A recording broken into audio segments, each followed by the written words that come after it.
Assalamualaikum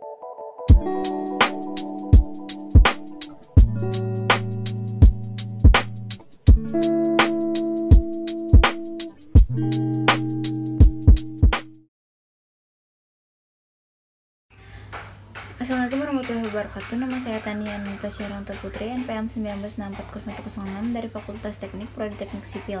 Di video kali ini saya akan menjelaskan tentang sistem transportasi nasional. Sistem transportasi nasional. Sistem transportasi nasional diartikan sebagai tatanan transportasi yang terorganisasi secara kosisteman, terdiri dari transportasi jalan, transportasi kereta api, transportasi sungai dan danau, transportasi penyeberangan, transportasi laut, transportasi udara, serta transportasi pipa. Sistem transportasi nasional dimaksudkan sebagai pedoman pengaturan dan pembangunan transportasi secara menyeluruh dengan tujuan agar tercapai penyelenggaraan transportasi nasional yang efektif dan efisien. Tujuan Sistarnas.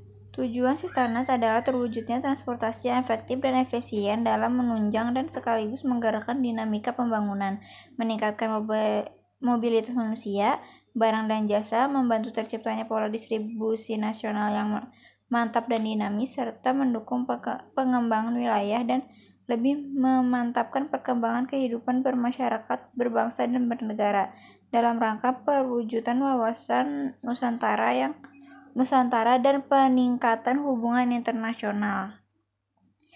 Sistarnas di bidang transportasi udara. Yang pertama, jaringan pelayanan. Jaringan pelayanan transportasi udara merupakan kumpulan rute penerbangan yang melayani kegiatan transportasi udara dengan jadwal dan frekuensi yang sudah tertentu. Berdasarkan wilayah pelayanannya, rute penerbangan dibagi menjadi penerbangan dalam negeri dan rute penerbangan luar negeri. Jaringan penerbangan dalam negeri dan luar negeri merupakan suatu kesatuan dan terintegrasi dengan jaringan transportasi darat dan laut. Berdasarkan hierarki pelayanan, rute penerbangan terdiri atas rute penerbangan utama, penumpang, dan perintis. Rute utama itu rute yang menghubungkan antara bandar udara pusat penyeberangan. B. Rute pengumpan, yaitu rute yang menghubungkan antara bandar udara pusat penyebaran dengan bandara yang bukan pusat penyebaran, dan atau antara bandara udara bukan pusat penyebaran. C.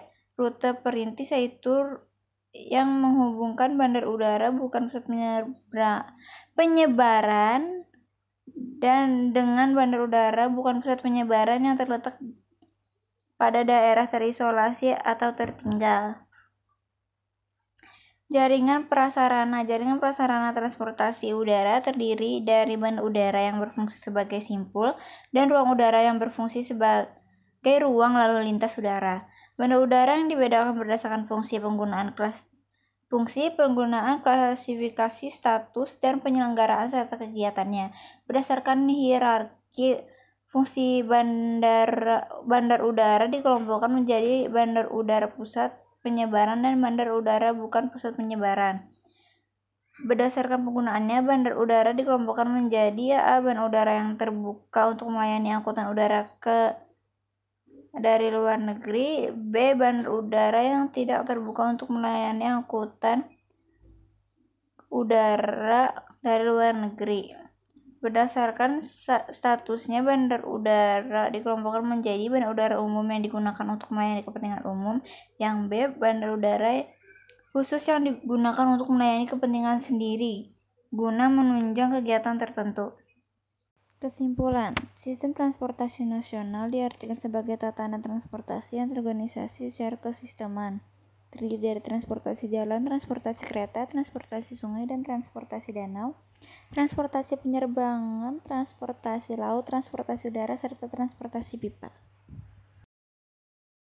Sekian penjelasan saya tentang sistem transportasi nasional. Apabila ada salah kata soal penjelasan, mohon dimaafkan. Wassalamualaikum warahmatullahi wabarakatuh.